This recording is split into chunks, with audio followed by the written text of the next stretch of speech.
everybody. Welcome back. Becky Mateo Lombardini, Sue Baxter. This is Convos with Becky. It's one of the 4 in the month, actually sometimes 5, but we are the third Monday, and it's Conversations with Community. That's the Paul Schreier show with the WBLP. We're out of Valparaiso, Indiana. We have Hamza doing a lot over there on the boards and Facebook, and our next special guest, and we'll do a little bit of housekeeping before we get to him, but we have Mr. David Reynolds for Porter County Sheriff, so stay right there.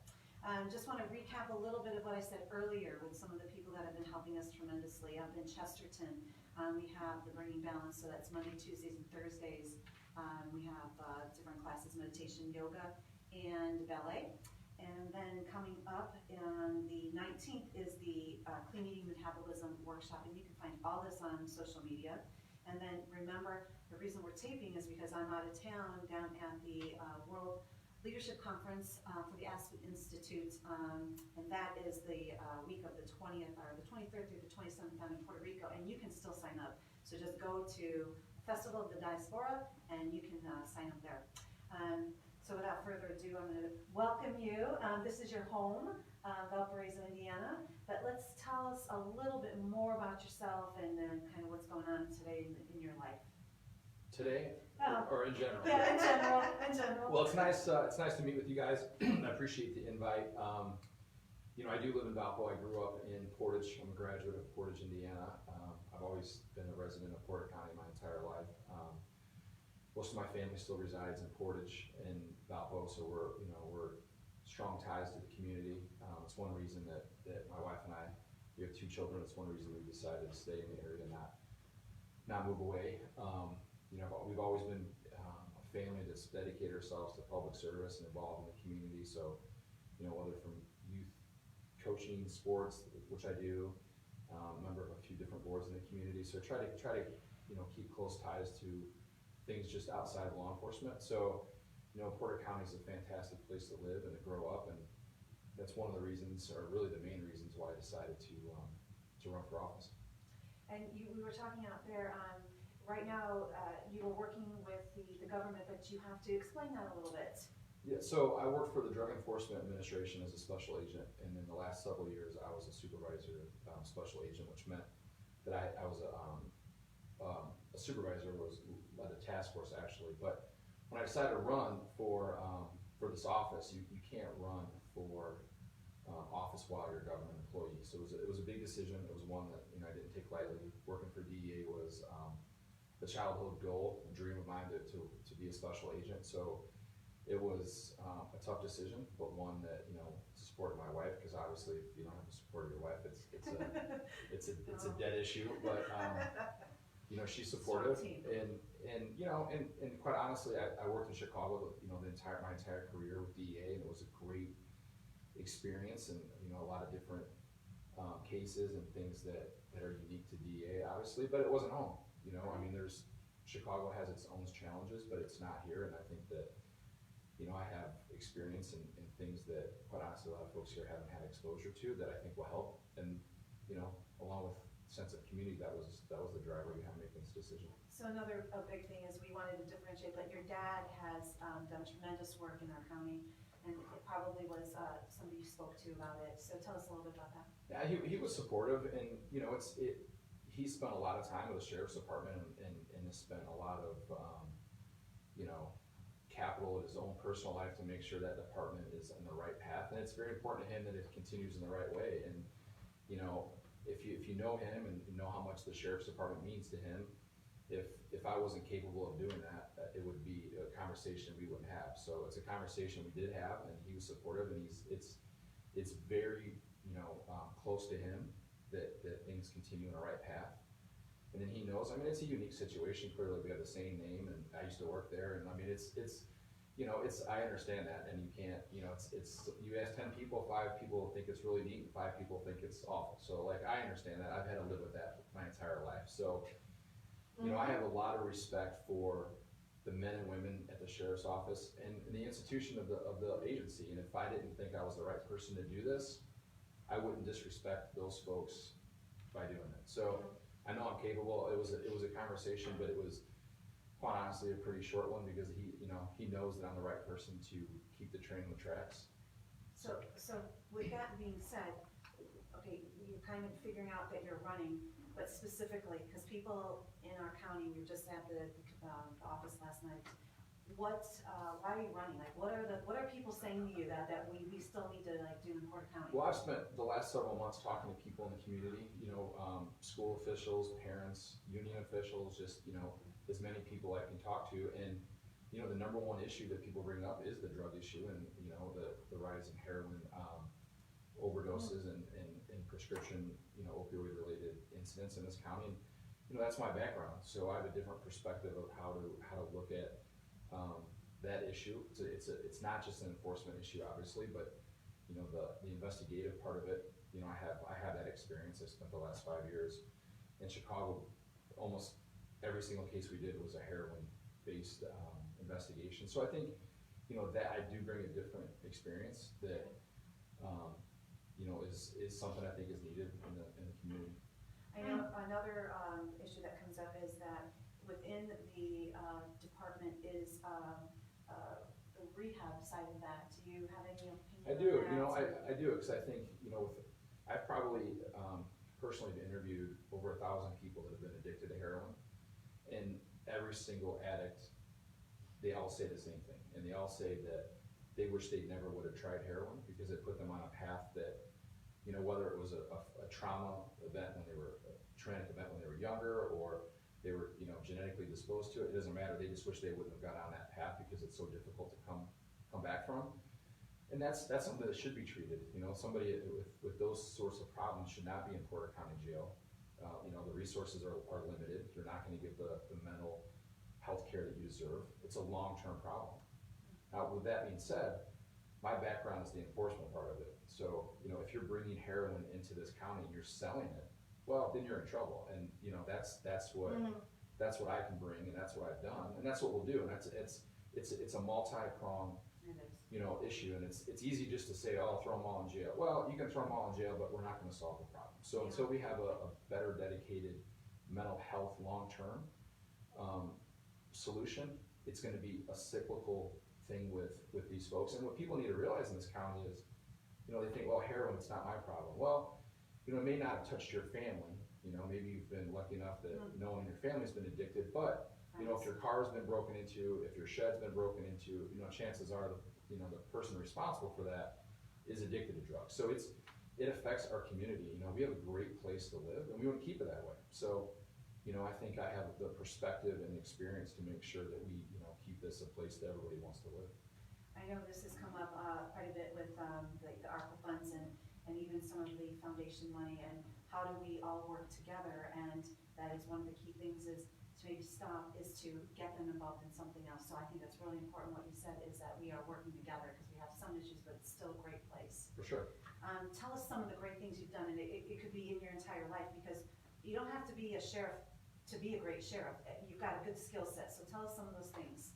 Well, I went to college, and while I was in college, I worked as a police officer. Indiana University has a unique program that you can be a police officer while you go to school. So you were in Bloomington? I was. Oh gosh, I had 2 down there, so I'm like, yeah, we need some folks like you down there. So it was a great way to get your foot in the door. And I always wanted to be in law enforcement. I always wanted to work for DEA. That was my lifelong goal. And sometimes I wish it would have been real estate or working in a hedge fund or something more something different. But it's just always something that it's hard. If it's in your blood, it's hard not to follow that. It is, and it's something I just naturally just was drawn to, and so I did that. And then after IU, I was hired by the sheriff's office, and I worked there for 5 years, and it was hard to leave. I had made some really great friends, and at the time I was a detective working for a great boss, and like I said, there was 2 of my really That good. was here in Belleville? It was at the sheriff's office, Okay. yeah. So I worked there for 5 years, and it was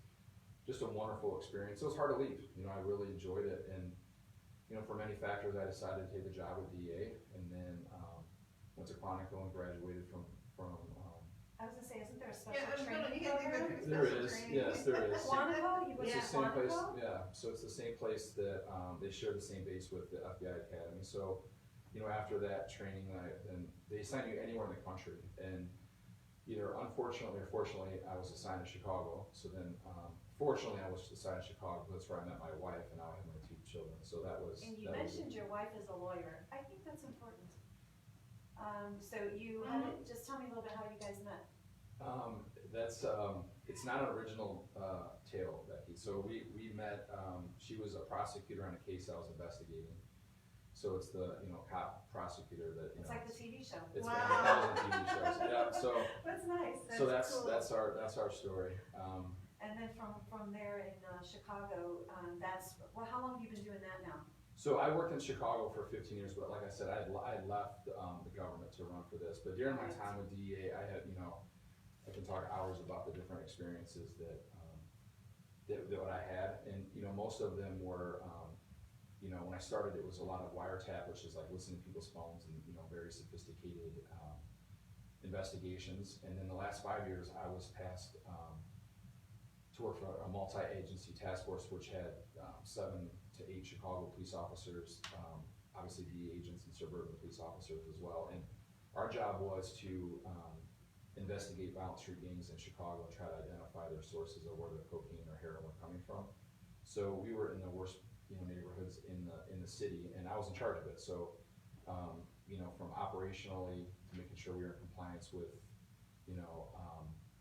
different policies and that nature, and to make sure everything was done safely. And then the other part of it is we had a wide range of personalities and experiences. We had brand new agents out of the academy that were like kale sandwiches, and we had seasoned 25-year-old 25-year Chicago policemen that didn't know what kale was, right? So you kind of had to manage a wide range of personalities and experiences. But it was great. It was a wonderful experience, and it was hard to leave. But I think this is the right decision, and I think that my experience and vision and knowledge is something that's needed. So I think one of the I've known some people that have done that. They didn't disclose too much information, but I think what would be good is, are you talking to other people throughout the country and the world and seeing what's happening, and then kind of talking about different ideas on how to combat? Correct. So what happens with DEA is, we have offices, but DEA has offices in 90 different countries. So it's a global aspect of how to deal with. It's a very complicated and it's very important to talk to people and try to figure out and reach out to people what the best mechanisms are. I mean, there's cases that you would start in a really small, very small amounts of heroin, and the next thing you know, in a few months, you're intercepting calls from Mexico about how heroin's being brought into the country. So it's a definite, it's a different scope of how to do the job. But basically, what you learn is you have to learn something outside of what your comfort zone is. You have to learn to reach out to people and work outside of what you're used to and leverage resources, even if it's different agencies, if it's reaching out to the FBI or anybody else that's willing to help. Because at the end of the day, that's what matters, and that's some of the philosophy that we bring at the sheriff's office here, where we need to work more collaboratively as an entire county with the different police agencies that are here. And if you're a bad guy living in Chesterton, you're probably a bad guy that's driving through Portage and Valpo and Hebron and Couts, and that's something that I've learned how to do, and I would do is share it here. So I'm going to invite the Facebook listeners, if you have any comments, questions, concerns, go ahead and type those on there, and we'll ask Dave Reynolds here. And I think that what I'm hearing is just say no, right? Are we still saying that? Say no? I think that I'm not a school or a child still, but I think that's right. And I think little people, like I have a 5th grader, and we talk about it openly, and it's don't try it. It's not even worth going down that path. Yeah. So especially heroin, right? I mean, there's different drugs and things like that, but heroin, now that we have fentanyl in the area, and it's if you do it and it's too much for your body to respond to, and you die, like there's not a reset button on your PlayStation. There's no I like to try that again. I was gonna say, a lot of people are talking about fentanyl. And so a lot of the kids that I see, they're casual, but this stuff can go on to marijuana. They can put it on marijuana. They can put it in a drink. I mean, we have to be cautious about a lot of different things. That's probably true, but the reality of it is that it's in heroin, and what's happening is it's being transported out in a bulk, capacity. It's already in heroin, so a user may not know. There's no ingredient label. There's no 10% of sodium, 5% sugar on a heroin bag, right? So you don't know what it is, and you may not know that it's all fentanyl, and then you snort it or inject it, and you're, you overdose. And that's the, that is the absolute horror as a parent. That's it's a real time, and it touches all four corners of our counties. I have family, I have friends, so it's there, and so, anything that we can do to help, I think you're on the right track. So let's go with, next is what are your plans? What are you gonna do for Portage So County Sheriff? that's part of what I touched on. I think there's some data analytic stuff as far as like crime data is concerned that I think we can do a better job of here, which means working together with the different agencies in this county on a monthly basis. Bring your crime stats. What do we have? Is there an uptick in burglaries in one neighborhood? What agencies are you talking about? Every agency in Portage County. The sheriff's department is the biggest agency in the county, and it needs to take a leadership role with Portage, Chesterton, Valpo, Hebron, Couts, Beverly Shores, Ogden Dunes, the university here. Everyone like get in a room, figure out where we are stats wise, what's the increase in a specific crime, and then try to figure out a solution. Because ultimately, it's not about taking credit. It's about seeing if we can identify suspects, if there's a trend in a certain area, do you leverage resources to that specific need, and then ultimately help everybody. Okay, so I was just thinking, who's all at that meeting? Parents, police officers? No, it would be a police. It'd be mostly just police officers Okay. and like command staff types, that have the stats and can do more of the strategy as far That's as. a good idea. Okay, so then, what would you say to listeners? Like, why are they important? Why is it something this is good for them to hear? What would you say to them? Well, I think, the biggest thing is talking to everybody in this county over the last several months is that, regardless of what's in the media or what's, people think of different political backgrounds, I think we are a community that's more alike than we are different. And I think that there's a lot of great people in this county, and that needs to be promoted more. I think we spend a lot of time and a lot of energy with negative, opinions, or just, I think a lot of national issues are affecting what's happening here locally. And I think that's a trend that would stop, in the law enforcement realm, especially as sheriff, because you can't have politics enter, law and order and public safety. And that's what I would tell people, regardless of your political affiliations or anything of that nature. I would look at, my resume, my experience, and my education, and realize that I am the most qualified person. Understanding there's all these other factors that I think are not really something we should focus on. I think it's my resume, my experience, my education, and my vision of moving things forward in a positive direction is what I would want people to at least consider.